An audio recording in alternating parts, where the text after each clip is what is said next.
Okay.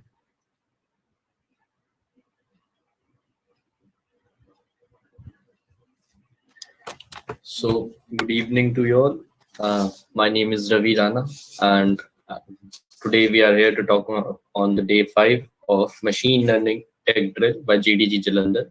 So, yesterday we covered till these outliers, how to find the outliers values. We covered the exploratory data analysis part, and today we will be continuing that part, and also we'll be doing the feature engineering and feature selection, and we will be making the linear regression model. So today we have a lot of ground to cover, so let's get started. So before that, I'm going to share this my collab notebooks links with you, and I've made different notebooks for this. I've made different notebooks for the whole process, and I'll be sharing them as we go. Okay, so right now I'm sharing yesterday's notebooks link so that you can also review the code along with me.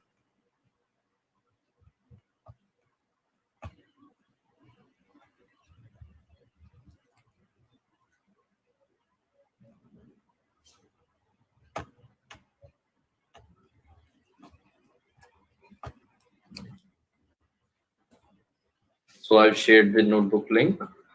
So let me just quickly share my screen.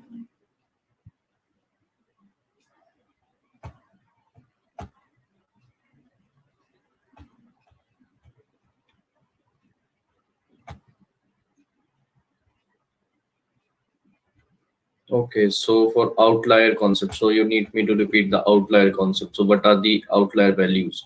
So I'm going to cover it pretty quickly because I have been taking what are outlier values, where to find outlier values for the past 2 days. So what are the outlier values? So outlier values are the type of values that are distant from other similar points. So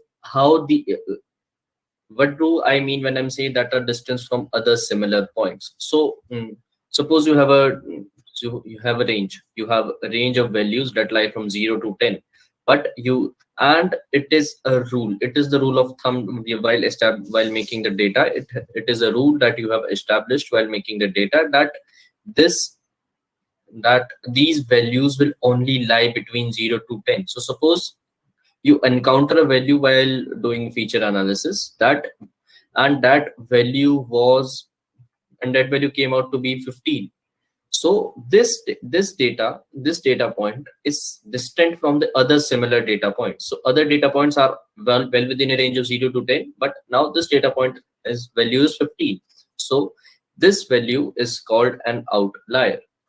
Okay, so now another thing about outliers is that these outliers are used for continuous features only.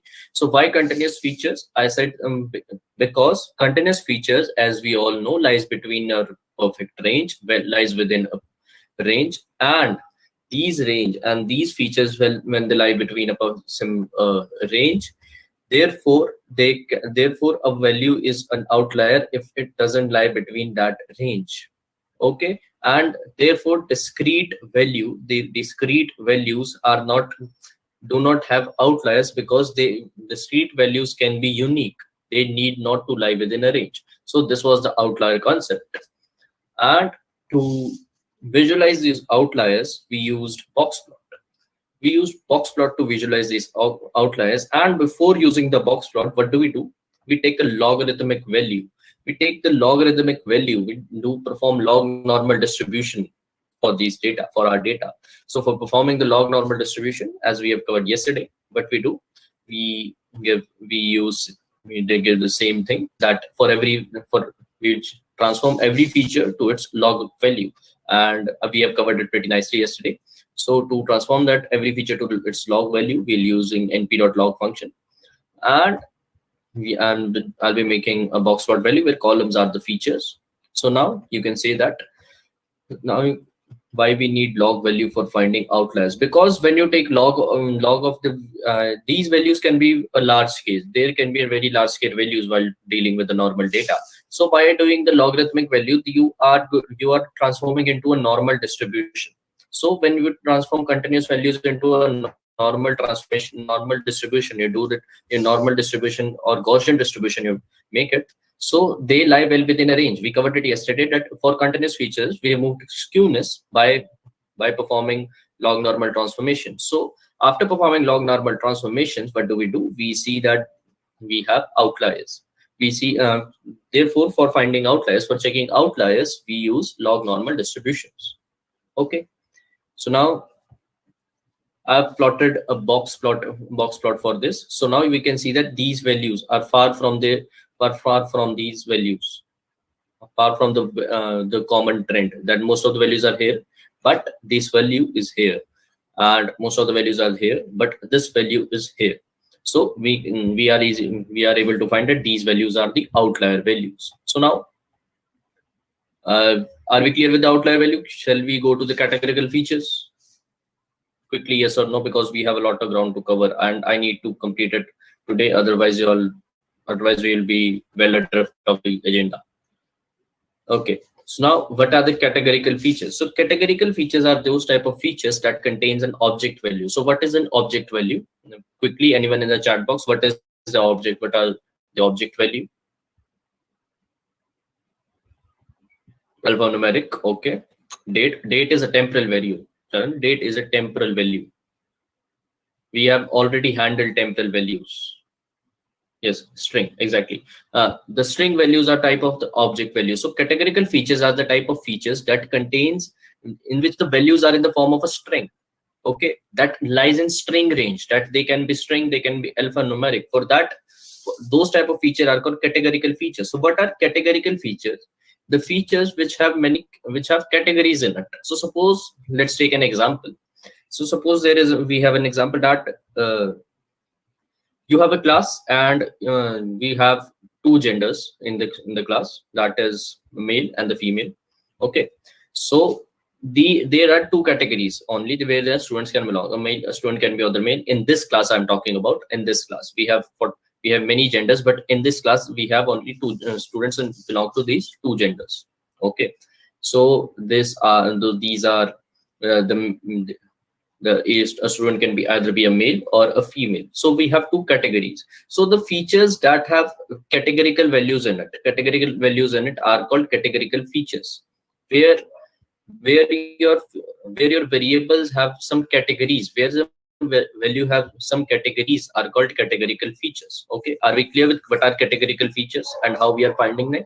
For finding them, I'm making a list and I'll be running a list comprehension on that, and I'll be storing every feature in it which contain the data type like equal to object. It is not a zero, it is O. O as in orange. It is not a zero, it is O. So are we clear that we have done what are this, how we have obtained these categorical features?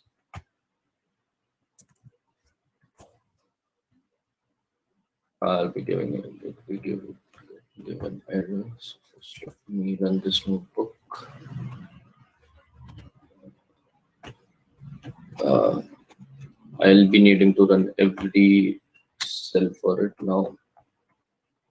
Just wait a minute. Just give me a minute so that I run every cell. Or let's skip it. But we need to.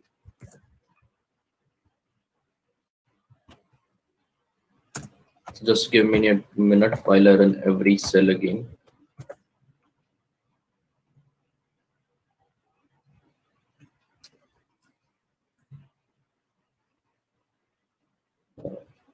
I'll be needing to upload the training data.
So here we are getting all the categorical data, and we can see that these are the features that contain categorical values. Okay, so now I'll be analyzing the head of these data. We can see that which features contain these categorical values, and you can see these are the features that contain these categorical values. Okay,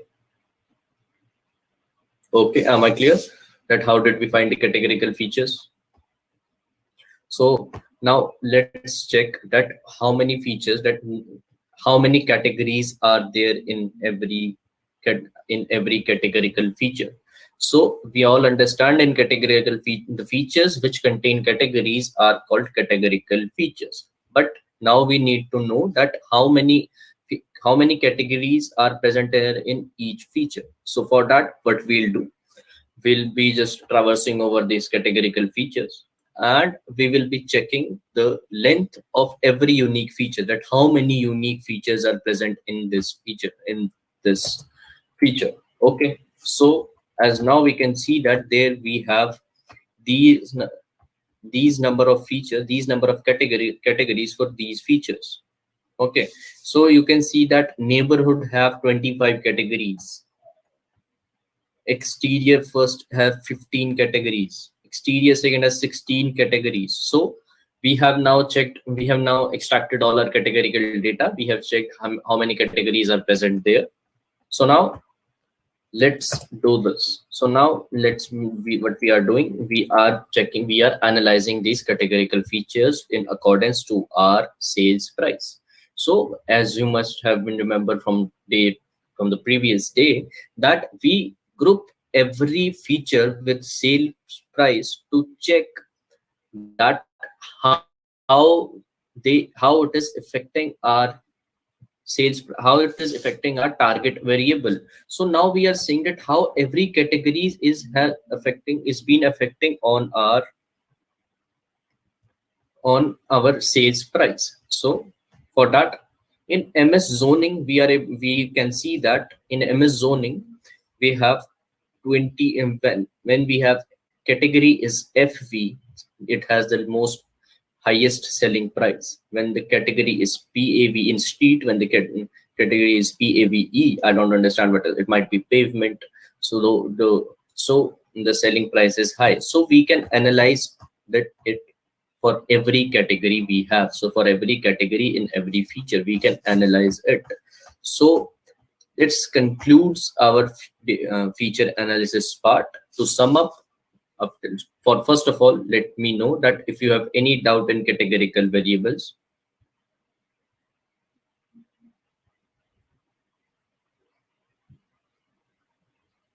please hurry up, please.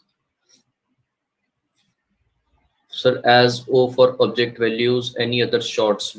Sorry, I'm not able to get you the question for any other values, any other shorts. Sorry, I'm not able to understand the question. So for any other, so now to summarize what is equal to, yes, we have done that for checking that if a feature contains a value which is of object type, it is simple checking operator where the object is of where the feature is of object type. Okay, so now what we do is that so what we have done in feature analysis is that first of all we analyzed all the missing values, and we analyzed all the categorical values. We checked the outliers, we checked the temporal values, we checked about all these numerical values, discrete values, and the continuous values. We have done all that. Okay, so this concludes our feature analysis. So shall we move on to feature engineering? Quick yes or no?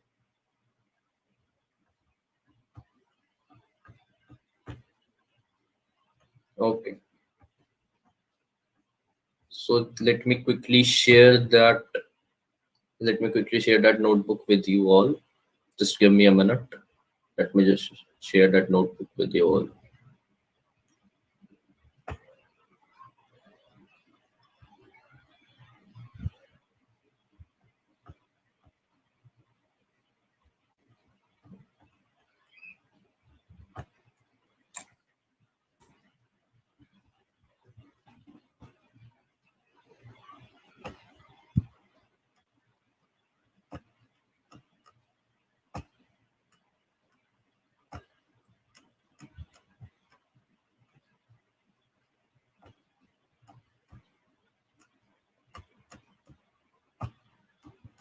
So now, is my screen visible?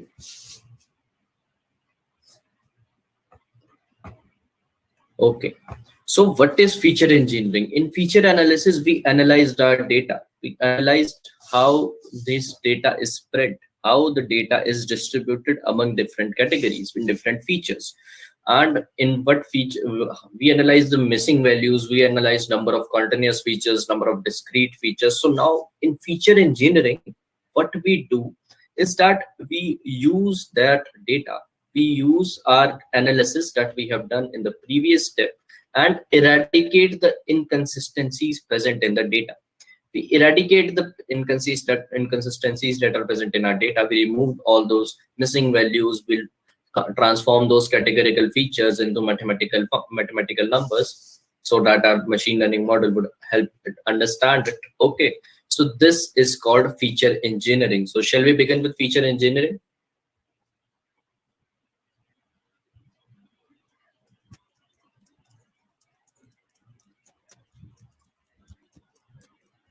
Okay, so now, as we have done in a previous step, what would we do? We first of all we import all the libraries. So now we are importing all the libraries,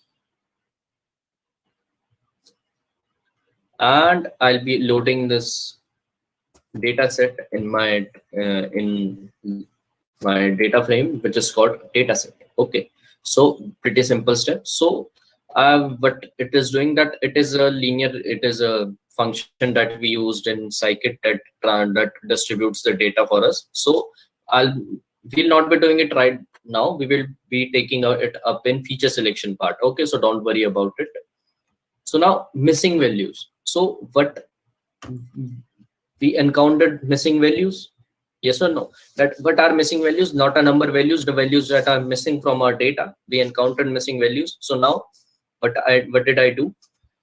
First of all, I am removing all the missing values that are present in the categorical features. There is really not a reason to it. I'm just doing it first for the categorical features. So now for that, what I'm doing, I'll be running a list comprehension for all this data, all the columns in our data set where we have missing values, which is greater, whose number is more than 1, and we are checking, and the data type is equal to O.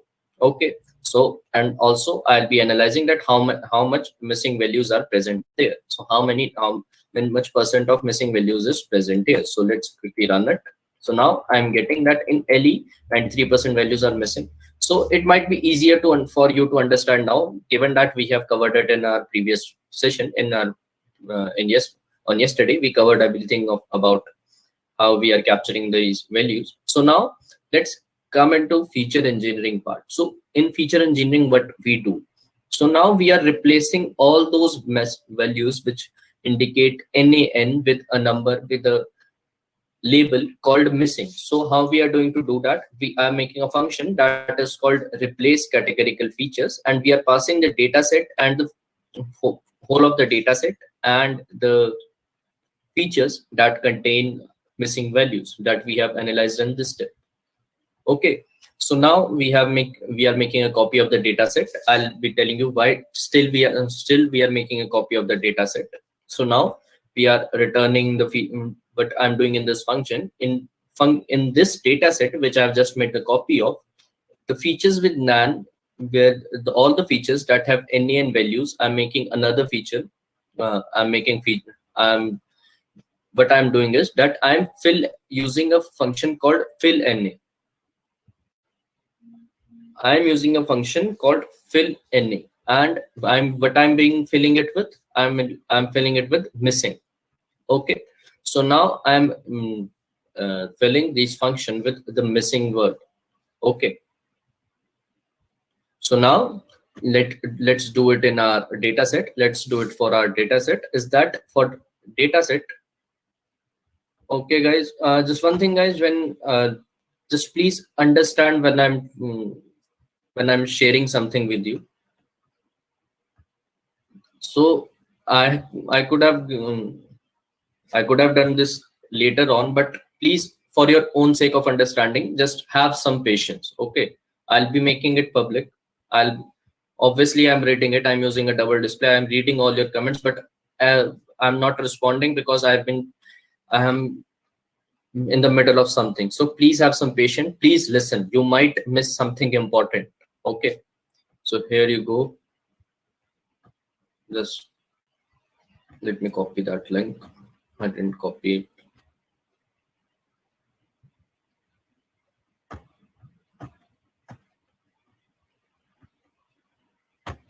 Here you go with the link, and just keep in mind, if there is some problem, uh, tell it to me when I'm asking that if there is any question, that is a question. So now I have, okay, obviously I'll be repeating what I've said.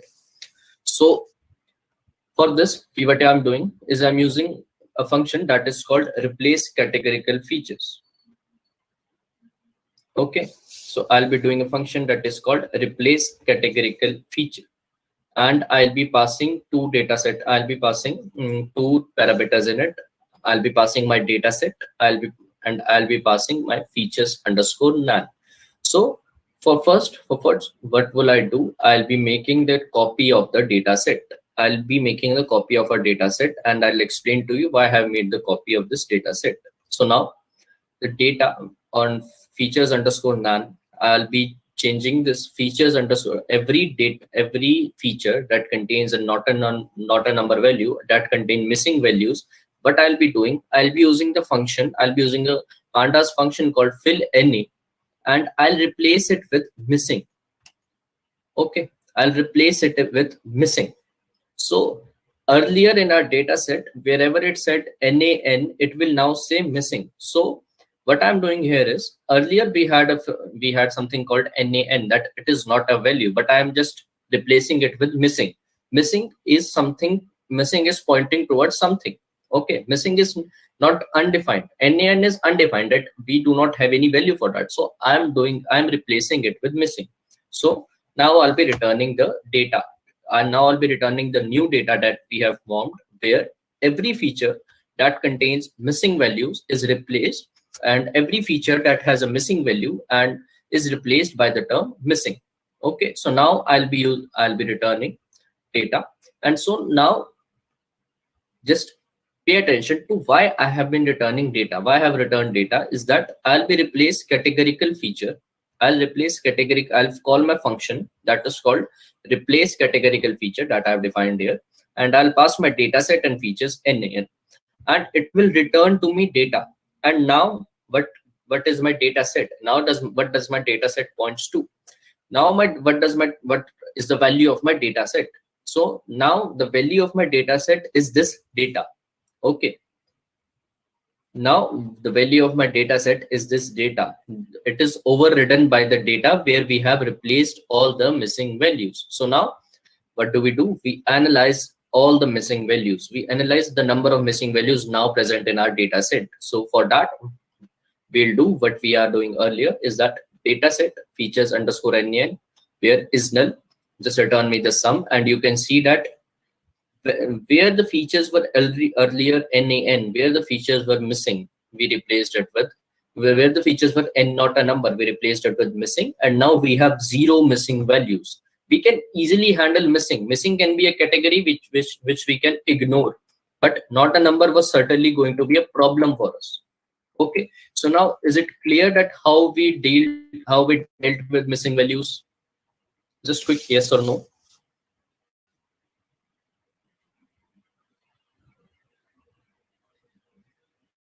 Okay, so now is there any problem with the notebook link? Is it accessible now?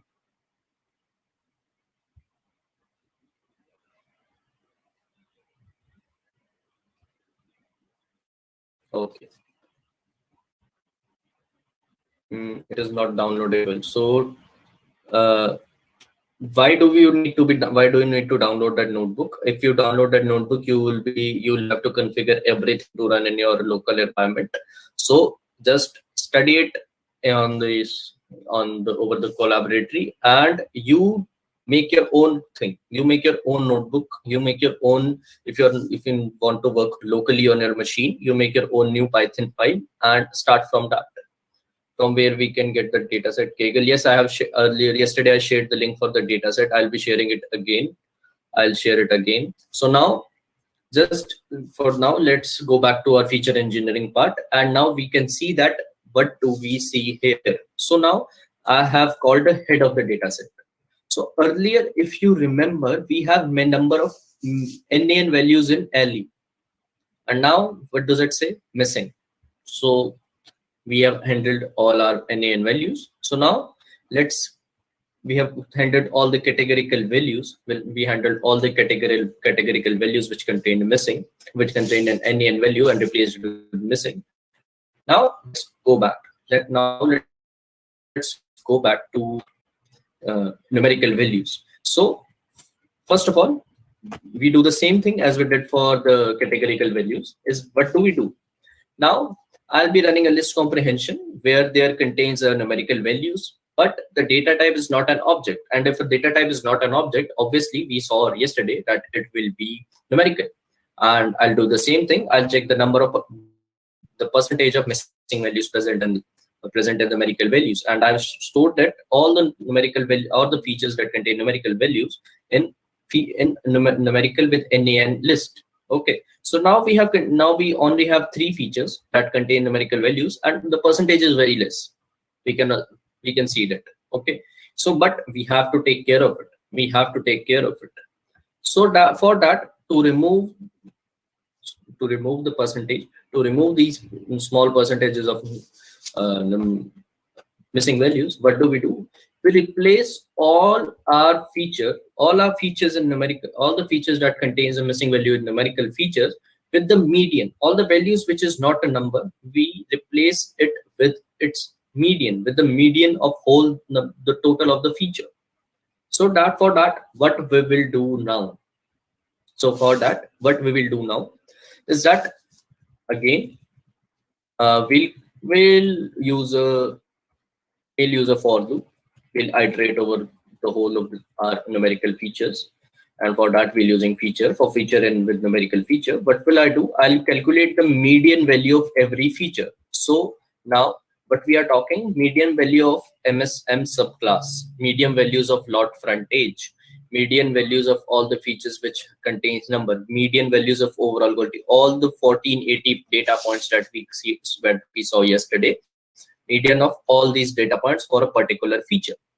Okay, so now before replacing that, what I'll be doing, and I'll be showing, it's a great practice, is that if you make another column, and for that, what do? You make a column name and say its name is date feature plus NaN. Okay, feature plus NaN. So let us say our feature was our numerical feature for M subclass. So now it will make another column for us, which will say M subclass NaN, and we'll be replacing it with, where our value is null, we'll be replacing it with 1, and where the value is 0, where the value is not null, we will be replacing it with 0. Okay, so you might be thinking, is it the way we handle numerical data? No, it is not the way we handle missing values in numerical data, but it will help you if you need to do further analysis on missing values. It is a common practice that people do. Okay, so just keep it in mind. But now we are going to do the main thing. Now we are going to use the fill any feature. For earlier, why median? Let that be an assignment to you. That why median, not mean. I've been saying for previous 3 days that we can replace the missing values with median and mean, by median or mean. Take it as an assignment, take it as an homework, and just So just make a simple Google search. It would answer would be on the top link, that why you use median and not mean to handle missing values in the numerical values. Okay. So now we'll be using dataset feature dot fill any. So now we'll be using the fill any feature, and I'll be using median value in it. Median. So now I'll be using median value in it, and I'll be using an in place. I'll be using it in place. So why I'll be doing it in place? I'll be doing it in place because I do not want to create another feature. So most of you know what does in place mean. In place mean that we will make changes at its own place. Okay. So now as we are, so now I have filled all the missing values with the median value. So what do we do now? But we will make dataset numerical with nan dot is null dot sum. I will check which features will contain missing, which feature will contain missing values, and you can see that none. We do not have any feature that now will contain any numerical feature which contain a missing value. So now let's analyze our dataset. That what does it look like right now? We have eradicated all the missing values in all these numerical as well as the categorical features, and you can see that now we do not contain an nan value, and here it says none. So keep in mind, none does not mean nan. Not a number or null is not none. None is just a category here. None does not signify anything. None never signify anything. If you have a missing feature, it will point to nan. Okay. So handling missing values clear? Is handling missing values clear? Yes or no, please? Is handling missing values clear?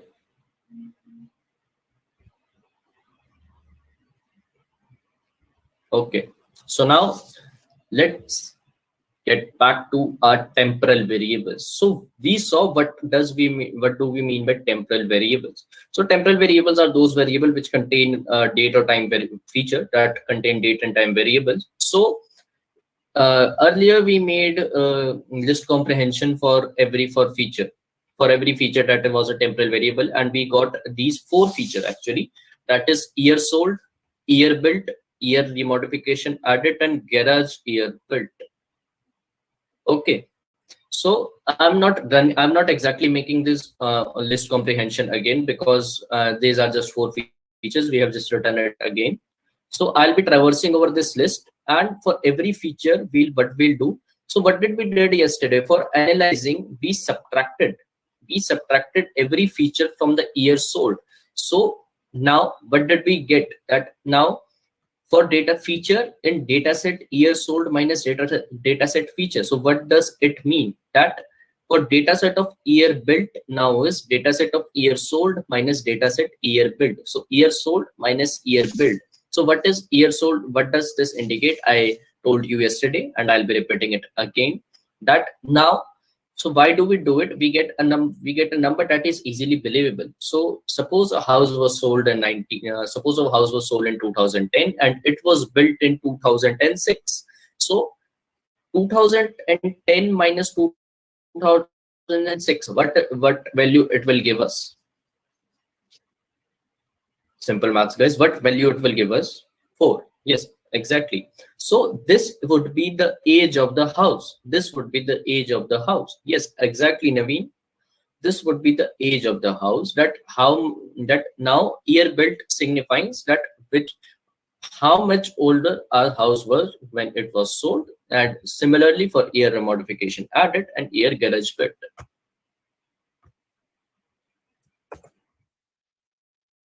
So now we'll change that in our data set. We have changed that in our data set, and now you can see that year built is now 5, 31, 7, 91, 8, and similar for year remodification added. So are we clear with the handling temporal variables?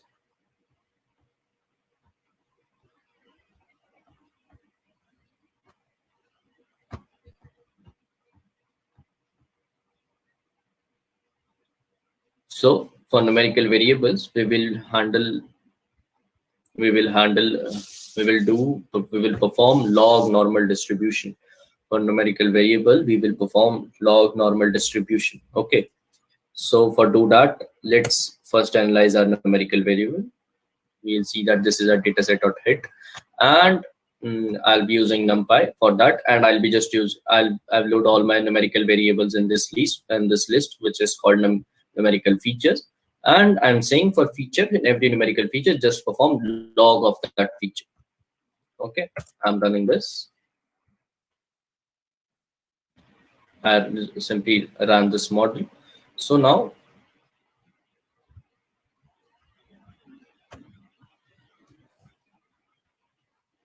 let's check what is the difference. What difference did it make? So now you can see our lot frontage. Our lot frontage got changed. Our lot area value was 8450. So now it got changed to it is a much closer range. Okay, so it is a much closer range. So are we clear that how we handled these numerical variables?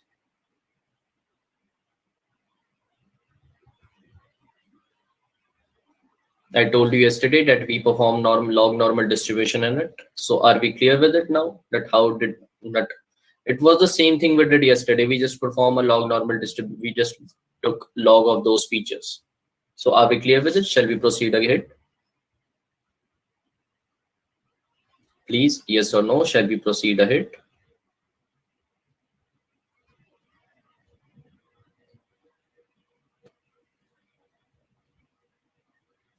Okay.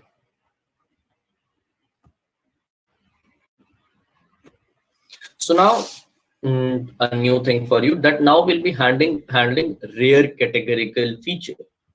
So what are rare categorical features? What does rare here means? Here rare means the features which do not occur most commonly, which occurs rarely. Simple dictionary definition of rare, which does not occur most commonly. So now I'll be checking for let's now take all of our categorical features in a list called categorical features, and we'll be running that list comprehension over it. And you all must be familiar with this list comprehension right now. So now let's just run these categorical features, and here we can see these are our categorical features. So now let us do one thing. So now please pay attention clearly. If you have any doubt, just ask it after I've done with this section.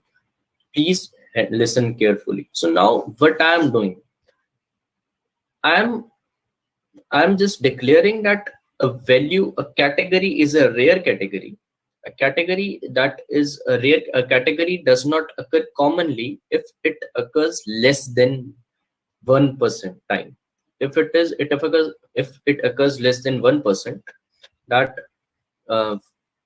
suppose I have a class. Let's say there is a class, not a class in a school or a college. Let's simply say that this is a class, and it contains a group of people which are rare. They are less than 1% in population. So these features I have termed as rare features.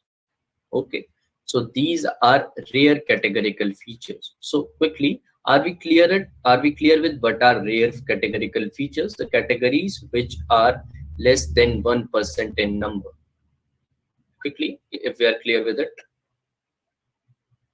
please. Okay, 3 yeses. So I'm just going to proceed with it. So now what I'm doing here. Is that I'll be traversing over all of the categorical features, and I'll be grouping by every feature with sales price. I'll be grouping every feature by sales and giving it a value temp, and I'm dividing every feature. I'll be dividing every feature with length of that feature in the total number of features in the data set. So when I do, I will get temp.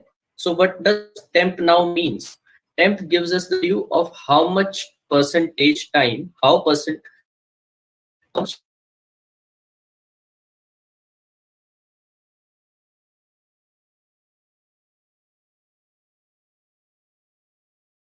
numbers are present in our. Um, I don't think my internet is lagging today. I'm audible now.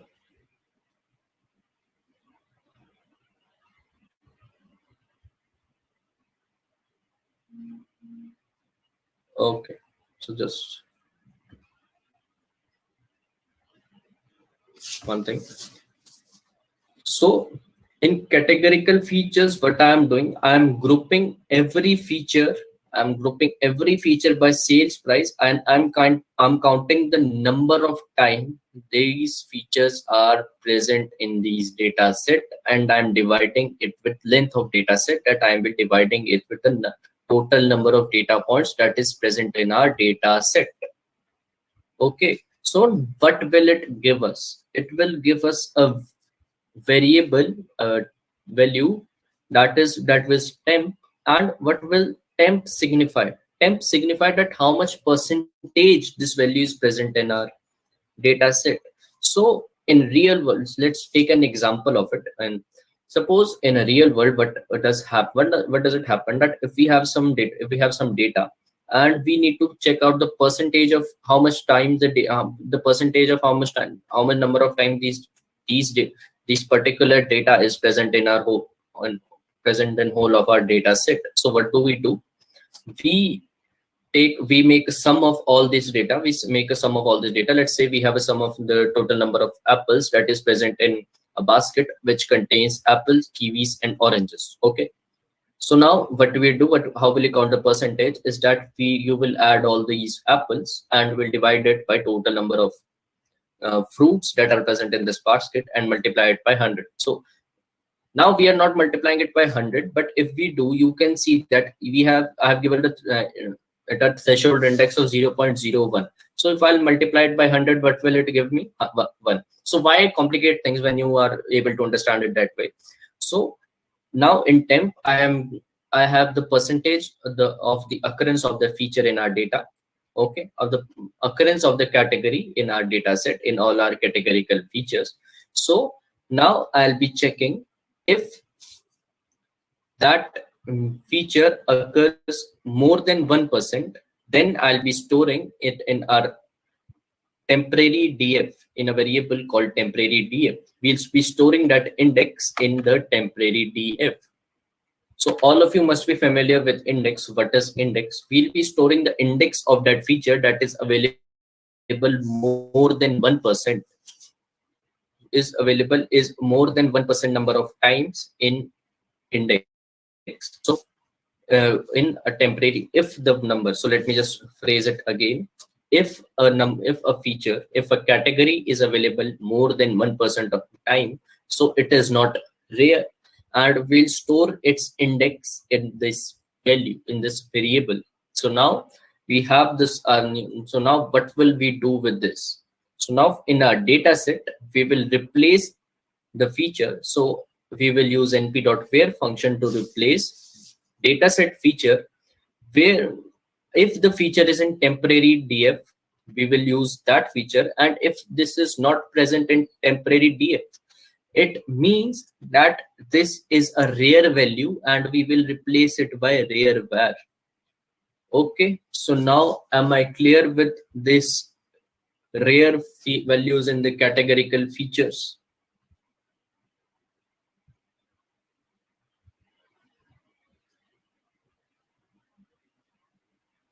So now let's just analyze our data set.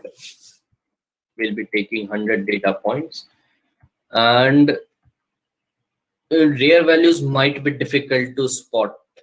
So now what we have done till now, we have handled the rare categorical features. We have performed log normal distribution on numerical variables. We have analyzed all our missing values in categorical and numerical features. Okay, So now what we'll do, let's handle the categorical features. Now let's handle the categorical features. Can anyone tell me that why do we handle categorical features? Why do we need to handle categorical features?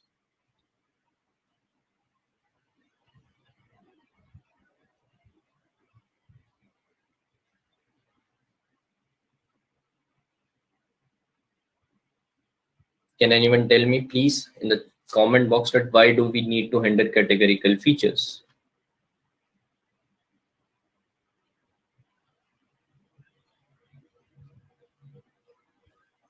Okay, so no one. So the categorical features are of what type? So categorical features are of what type?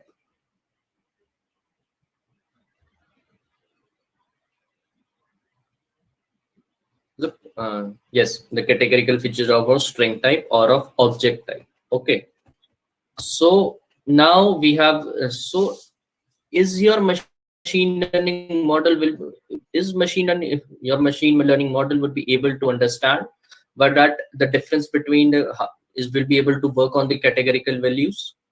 Yes or no? No. Why not? Because it works on numbers. It works on numbers. So we need to change this category into numerical values. Okay, so how do I'm saying that, what do I mean when I'm saying that we'll change it to categorical values? I say that for now, let's just jump over to the Jamboard and see quickly. Let me just load the Jamboard on my mobile phone.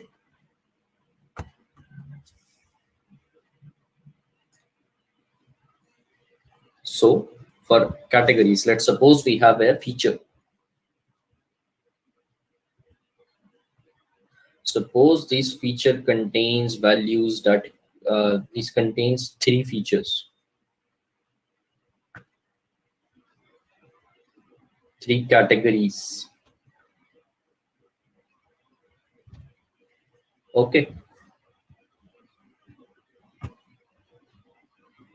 So now our categories are, we have 3 categories that it is, let's say, let's go back to our example of that fruit basket, that we have a single category is called denoted by A, which is apple, oranges and kiwis. Okay, so now these are the 3 categories. So what we will do to replace them toward 2 numbers is that you can call apple as 0, orange as 1 and kiwi as 2. So now it denotes 3 different categories.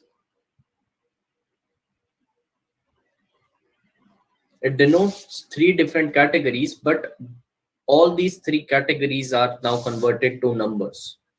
So do you now understand the use of category, conversion of category? How would we convert category object type categories to numerical values? Are we clear with it now? Please yes or no in the chat box.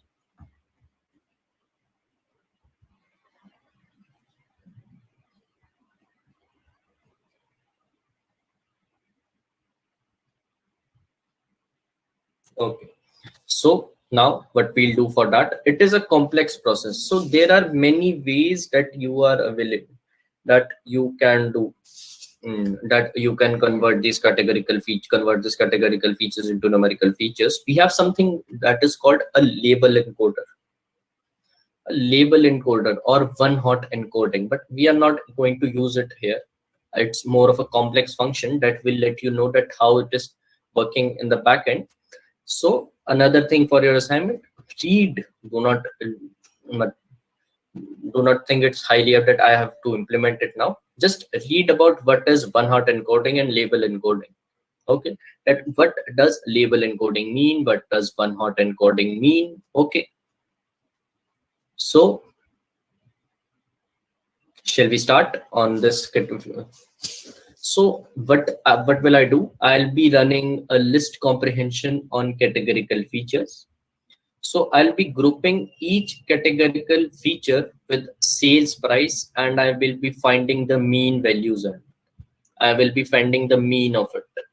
So I will be finding the mean of how does these features, how much these categories would affect our, how these categories would affect our sales price. Okay, we'll be finding the mean of it. So now we will be sorting these values according to the index, and now we have stored it in the labels ordered. So am I clear till this first line? Am I clear? Please, yes or no? Please hurry up. Okay, so now it is something more of a complex part. So ever any of you heard about a map data structure, map or a hashed data structure? So map or a hashed data structure is a type of data structure that store values in a key value pair. So suppose a value is stored it's just like a Python dictionary, if you have heard it. So most of the time, this map function, this map data structure is used in hashing purposes, is used for hashing purposes. So now from here we will be using a map data structure, and we will use a function called enumerate. So what does enumerate do? Enumerate just traverses over the map data structure. Okay, the enumerate traverses over the map data structure, and it contains two iterators, k and I, and our values would be stored in label order, that k is the key and I is the value. Okay, k is the k is the key and I is the value. So now we will be traversing for every value and for every k, and we will be working on labels order, and we'll be starting with 0. So now what we are doing is that we are making a map. So to understand the working of this function, do not get into the technicalities that I am not able to understand this code. Let's first understand what does this function does. This function just simply makes values. So how does it makes value? Let me show that using the Jamboard. So now how these categories are made. So suppose we had a category apple. So in our map, how would it be stored? That my stylus is not working. Just give me a minute.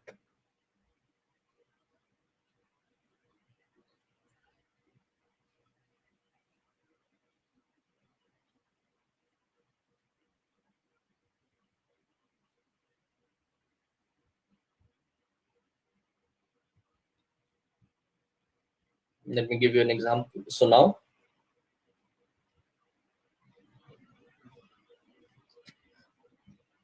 let's say this one is apple. So now what we see in our map, how it is stored, that the key 1 denotes apple.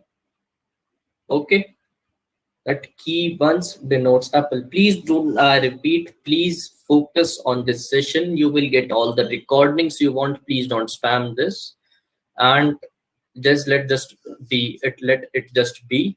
Please, I'm going to repeat. Ask such type of questions when I'm saying that. Please, if you have any questions or things like this, okay, please just focus on what I'm saying right now. So now what did I say? That in a map, how does it is stored? That it is stored as a key value pair. So the category apple will be stored in key called 1, and the category oranges would be stored in this key called oranges, and this category kiwi would be stored in this key called 3 kiwi. So now if I'm using 1 anywhere, it will denote apple. If I'll be using 2 anywhere, it will be denote an orange. And if I'll be using 3 anywhere, it will denote a kiwi. So here, this piece of code does the same thing. It just analyzes what would be different keys for different features. Okay, so now we have a lot of features here, so I will not be able to give you an exact example that how it is working, but I think my apple, oranges and kiwi example just covered it, that how we are doing it, that how you are making, that how you are converting it. Okay, so for now, whenever there is so this label ordered will contain the kiwi with, sorry, kiwi, I am just saying kiwi, the key value. The labels ordered will contain the key value or the feature, the value of every category. Okay, and we'll be replacing it with using the map function of label order. We'll be getting what the key value of the label order. Okay, so are we clear with how we are handling these categorical features?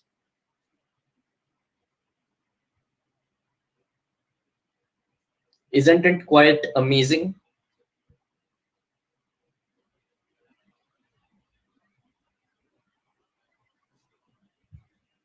Okay, so just 2 minutes breather and we'll go. And now let's first see the data set. So now here you can see that every value, sorry, let me just run it. Now you can see that we have missing, we have PAVE, we have REG, but now after running this, they are all replaced by their key value. Okay, so now all of this is replaced by using the key values. So now you will be using scaling. So what do we, why do we use scaling? Okay, we use scaling. Can't these affect numerical features? Why would it affect numerical features, Naveen? We are just traversing over categorical features. Pay attention, my friend, pay attention. We are just traversing over categorical features, and we have made, if we had converted all our categorical features, all the features that are categorical features only, so it will not affect our numerical features. So now we will be using scaling. So small spelling mistake. So now I hope we have converted the categorical features down. So now let's talk about these feature scaling. So why do you need feature scaling? Any guesses? If anyone has a background in statistics, if anyone had learned statistics in their high school or college courses, what is feature scaling? So Abhishek, please repeat. Abhishek said, please repeat once more. So, okay. So now, what is categorical features? Categorical features are the features that are available in category. So I'm just repeat. I will repeat it again. Please don't pay attention to the code. Please pay attention to what I'm saying. That how we are getting to this point. You can understand code by just going into the documentation for enumerate, by going to the documentation of map. That how you can, that how it is working.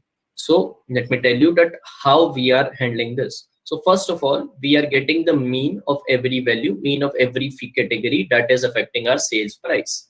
So suppose we have a categories in street and we are getting the mean or mean of every value. So we will be sorting it by index. Okay. Abhishek, am I clear till now? Abhishek, am I clear till now? Okay. So now labels ordered. Labels ordered. So for now, labels ordered, what we will do is that we will be making a sort of a map. So what did I say when I say map? Map is a type of a data structure that stores key value pairs. So what are key value pairs? Like this. Suppose we have an apple. It is stored in a value. The value 1 is a key, and the key points to apple. Key 1 points to apple, key 2 points to oranges, and key 3 points to kiwi. Okay. So now we have done the same. So now we have done the same thing. We are just assigning keys to these different features, and now we are replacing the every feature that is present in our data set with those key. So I hope, Abhishek, now I'm clear.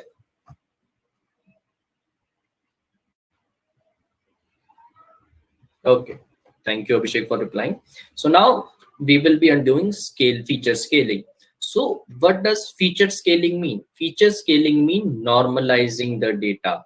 Feature scaling mean normalizing the data. So can anyone help me with the definition of normalize? What is normalizing?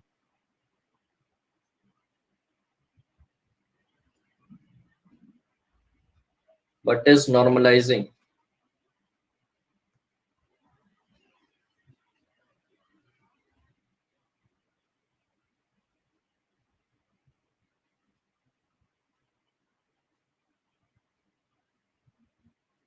Okay, no one.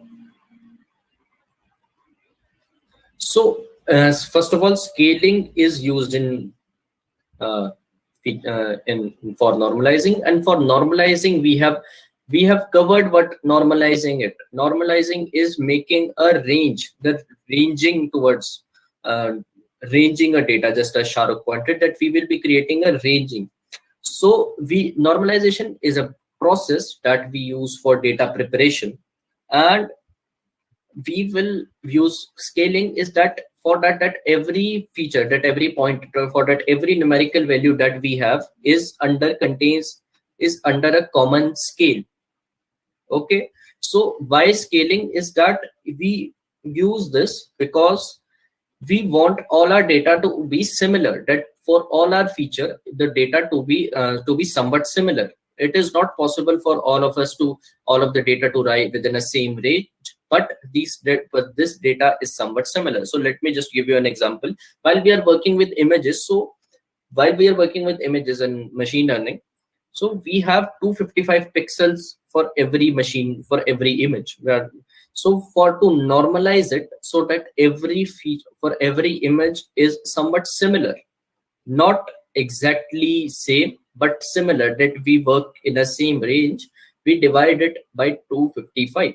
So similarly here, why do we need normalization is that so our machine learning model is working on our somewhat similar data, and this process removes some outliers that are present in our continuous features also, because scaling does normalizing, and these outliers they get into and they are these outliers also get changed.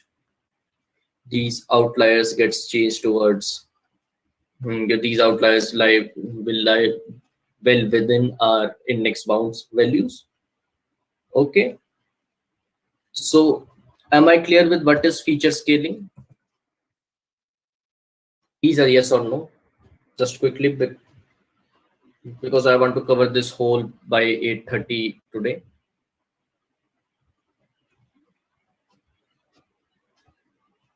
Okay, so now what I have done, that I do not need to scale my sales price. I do not need to scale my sales price. It is the target variable. We do not need to touch it. And ID, I'm just going to drop ID. I will just drop ID at any time. Okay. So what will I do? I'll be getting the length of the. I'll be iterating over all our dataset columns, and if it is not present in our if it is not ID or sales price, they are scaling feature. The feature need to be scaling. So now you might be thinking that what about these categorical values? So good morning, these categorical values are eliminated now you have just numerical values. Okay, so now we will check how many features that I needed that need to be scaling. So these 82 features are the features that needed to be scaling. So this is the data set. So how now we will be perform feature scaling. Feature scaling is just simple. So for that, I'll be using a function. I'll be using a object that is called a min max scaler. What is a min max scaler? Min max scaler is a type of a scaling method that is available for you in sklearn pre-processing. sklearn is the library. Sklearn is a library that stands for scikit-learn, and we will use it for the purposes of machine learning. So we will use sklearn for we will import min-max scalar from our pre-processing module, and we will initialize our scalar as min-max scalar. We will make an object of this. Okay. So now what do? We fit the scalar on our data set, on our feature scale values. Okay, we fit this data set, we fit this feature scale value, we fit this min-max scalar now that is present in our object called scalar, and we fit into every feature, because you can now see that feature scale is that every feature, the feature which do not contains ID and sales price. So now we will scale all these features. Okay. So what does fitting means? Fitting means just some sort of training, that initializing, that we are setting a bound that these features are needed to be scaled. Okay. So now to actually scale the data, we are going to use transform. You can learn more about fit, transform, these min-max scalar using the scikit-learn documentation. Scikit-learn is the most well-documented machine learning machine learning library that is present right now. So you will transform that. We will transform that. We fit into our scalar that this is need to be scaled. So now we transform it using scalar.transform, and what do we get? We will get a numpy array. So but we are working with a data frame, so we now need to convert this array to our data frame. So I will be not regarding this transform function. So now what I will be doing is that I just said we will be concatenating. So earlier I dropped my ID and sales price. I was not including my ID and sales price. Why not? Because they both did not need any scaling, because ID was bound to be dropped and sale price was our target value. So I'll be using data set, and I'll be concatenating this data frame, data set, ID or scale price, ID and scale price, and I'll be reset index is equal to drop is equal to true. What does this method means is that it will help you to align indexes. Okay, it will help you to align indexes of our data, and I'll be just converting this. I'll be converting this value scalar.transform our data set feature scale using pd.dataframe. You can make anything of data frame. You can convert an array to a data frame using this function pd.dataframe, and I'll be using feature scale on the columns, hence columns is equal to feature scaled and x is equal to 1 so that to align these values properly. So now all of this is going into my new data frame called data. So am I clear with feature scaling? Why do we need it? How we used min-max scalar, and why did we concatenated it?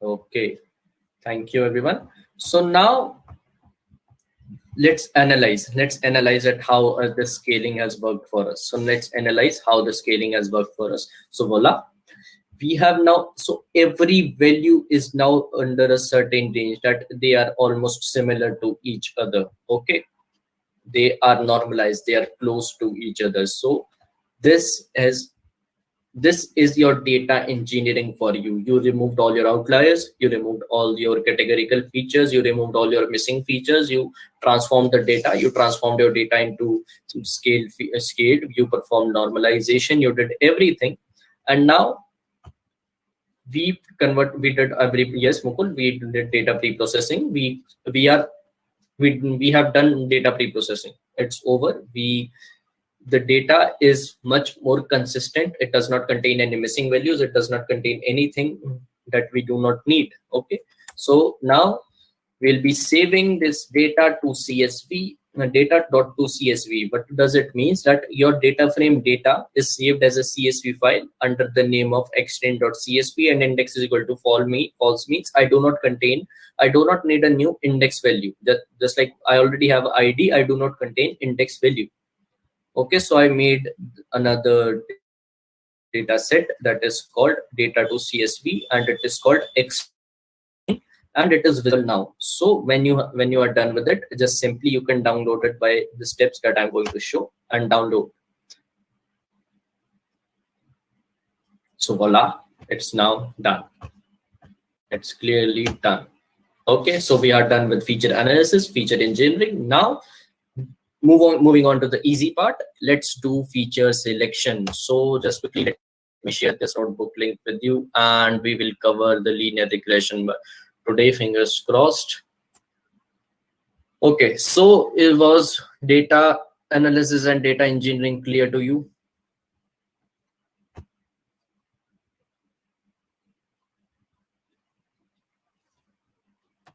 Okay, thank you guys, thank you. Just let me share this link.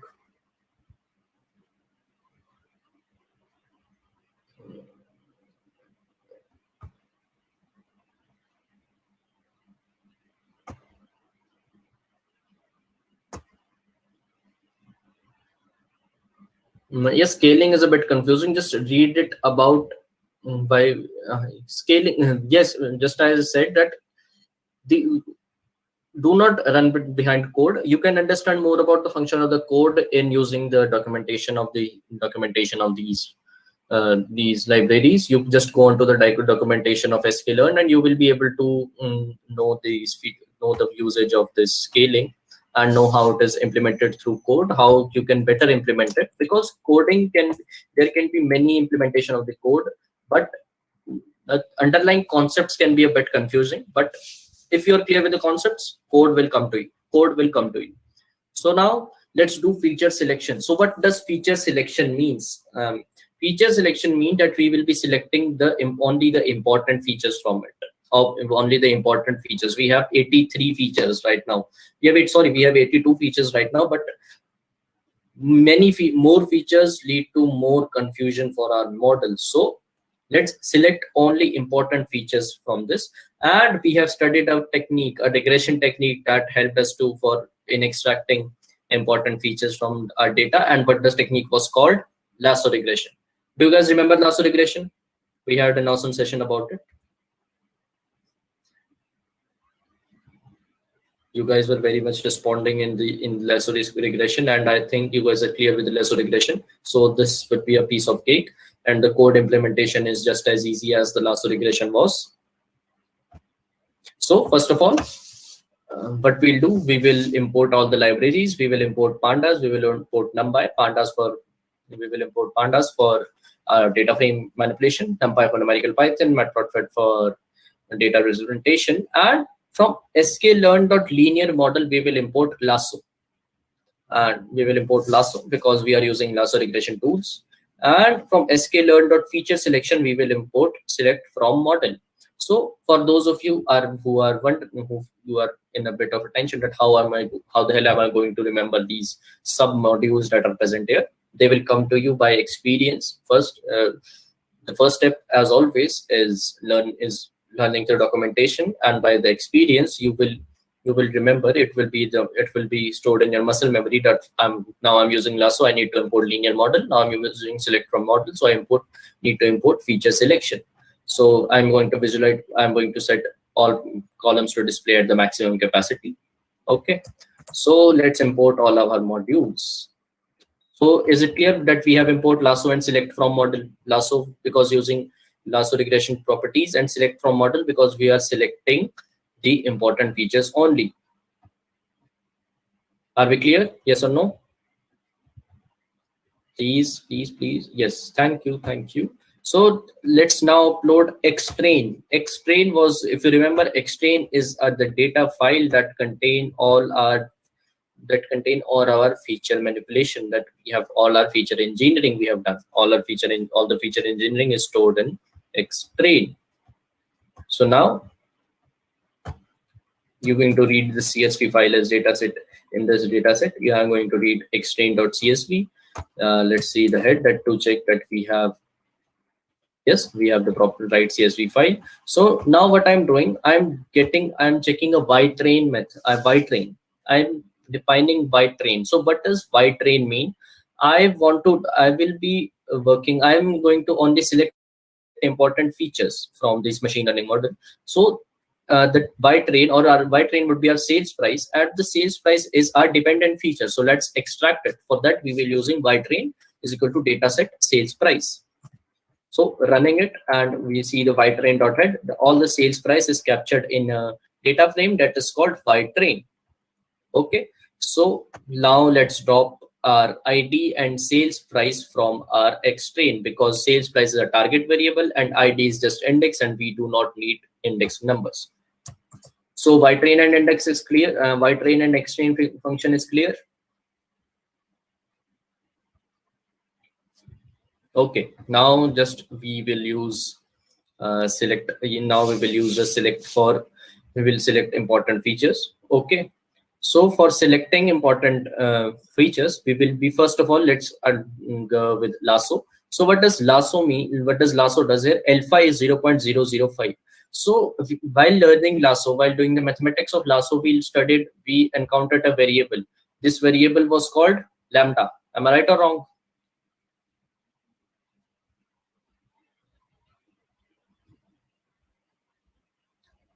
Exactly. We have this. So now the alpha is the same. The alpha is the lambda is called alpha here.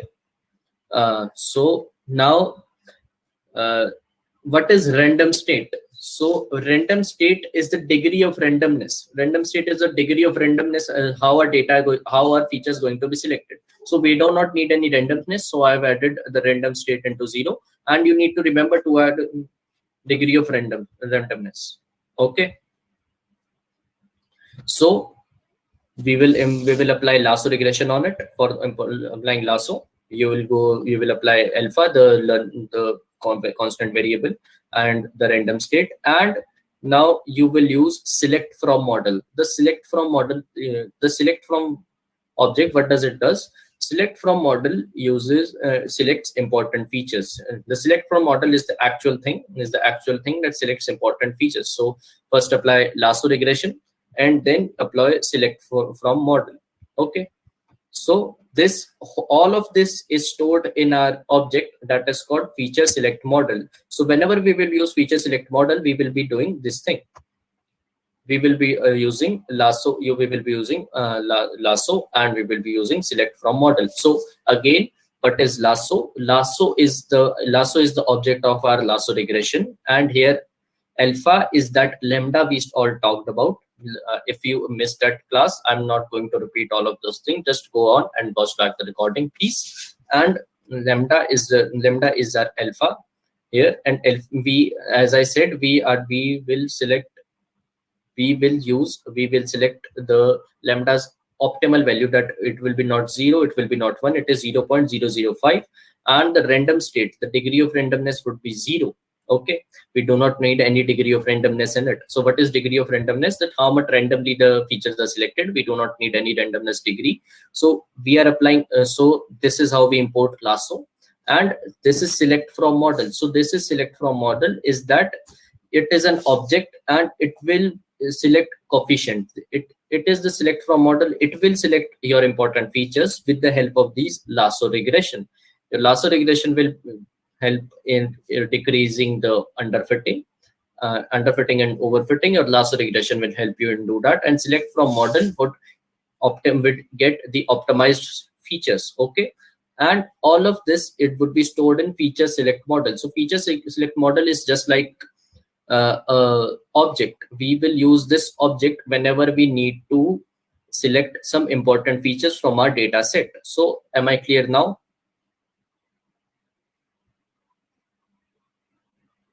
Okay, so just as we do, we use fit function. We will use fit function to fit and initialize the fit method and to analyze which data we need to train on, which data, that is X train or Y train, X train and Y train. So just as we saw earlier that using for using scaling, we first need to initialize, we first need to fit that into our object. So for that we will fit that we need to select important features from our xtrain and ytrain. Okay, we need to select important features from these only. Okay, so use of fit here is clear, please, yes or no? Okay, so now we will use feature select model dot get support. So now what does feature select model dot get support means is that we will check dot get support. Your get suppose does, what does get suppose does is it extracts all the important features for you. Okay, so now you can see these are all the feature values, and the true indicates, sorry, I've not initialized this.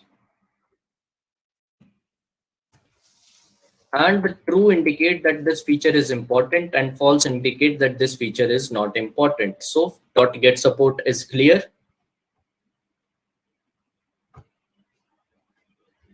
please, yes or no?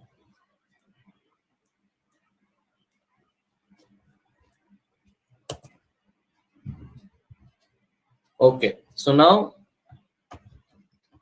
we are going to store selected features. So for that we are, what do? We get we will get important features, and we will store them in xtrain dot columns. We will, from for every column, for every feature that is present in xtrain, we will use a get support method to extract important features. So now let's see, now we have selected all our important features, and these are stored in selected features. So now what happened is that we had our total features 82, from that selected features 21, and the coefficient features with coefficient rank to 0 is 61. What does it mean? That out of 82 features only 21 were used. Okay, out of 82 features only 21 were used and 61 were of no use. Is it clear? So now let's see our selected features. These are our selected features. Okay, so now let's override our xtrain. Now let's override our xtrain, that for the xtrain would all, now our data set would only contain selected features. Okay, so now let's check what have we done. What we did is that now our data set only contains selected features. Earlier we had so many features, but now we have only important features. So now let's make this data set ready. So what I'm doing is that I'm just concatenating, I'm making a frame where we are just keeping our xtrain and ytrain together, and I'm concatenating these both, and the are just using drop is equal to true and in place is equal to true, just because to align these column wise. Otherwise they will be concatenated row wise. Just to concatenate it in this way, not this way, I've used these true values. And after doing that, let me just show you what do I have. It is giving me sales price NAN. Why is it giving me sales price as NAN? I don't know. Earlier it was just giving me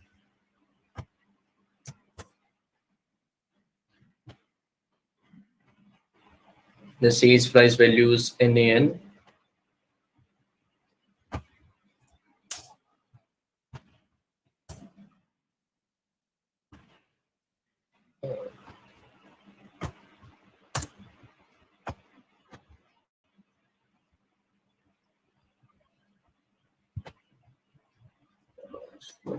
What problem does mean?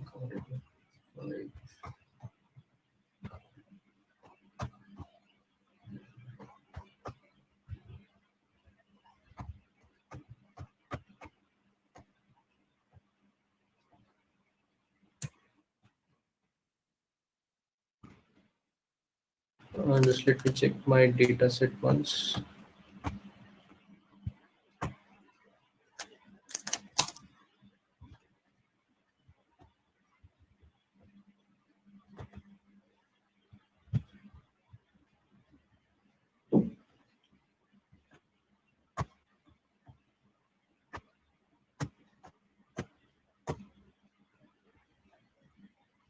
when I did it earlier.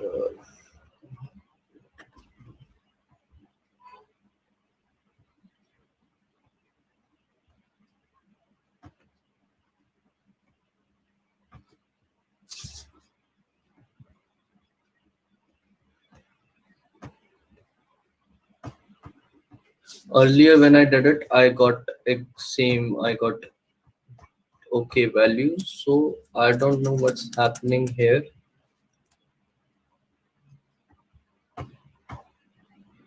What problem it is having.